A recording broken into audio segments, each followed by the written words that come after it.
రేపు ప్రిలిమ్స్ ఉంటే ఒక 1 వీక్ ముందు బుక్స్ తీసి స్టార్ట్ చేస్తే అయ్యేది కాదు.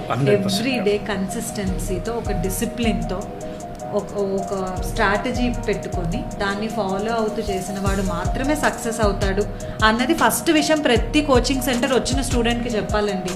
చెప్తున్న ఫ్యాకల్టీ కూడా మధ్య మధ్యలో రిమైండ్ చేస్తూ ఉండాలి ఈ విషయం. You are not staying here forever. మీ టార్గెట్ ఏంటి, చెక్ యువర్ సెల్ఫ్ పీరియాడికల్లీ. నేను నా గోల్ వైపే వెళ్తున్నానా లేదా, టార్గెట్స్ పెట్టుకోవాలి. Weekly targets, monthly targets, quarterly ప్లాన్లు. నేను ఈ సబ్జెక్ట్ ఇన్ని డేస్లో ఫినిష్ చేశానా లేదా, చెక్ మార్క్. నాకంటూ నేను ఎప్పుడైతే ఆ చెక్ లిస్ట్ తయారు చేసుకొని ఒక్కొక్కటి టిక్ చేస్తూ ముందుకెళ్తూ ఉంటానో నాకు సక్సెస్ అంత ఈజీగా వస్తుంది. లేకపోతే ఇలానే డీవియేషన్స్ ఉంటాయి. అబ్బా ప్రిలిమ్స్ ఏముంది, ఇంకా 8 months టైం ఉంది, 5 months తర్వాత చదువుదాంలే అని అనిపిస్తుంది. నేను బుక్స్ ఓపెన్ చేసి చదివితే కదా నాకు తెలిసేది ఈ 8 months కూడా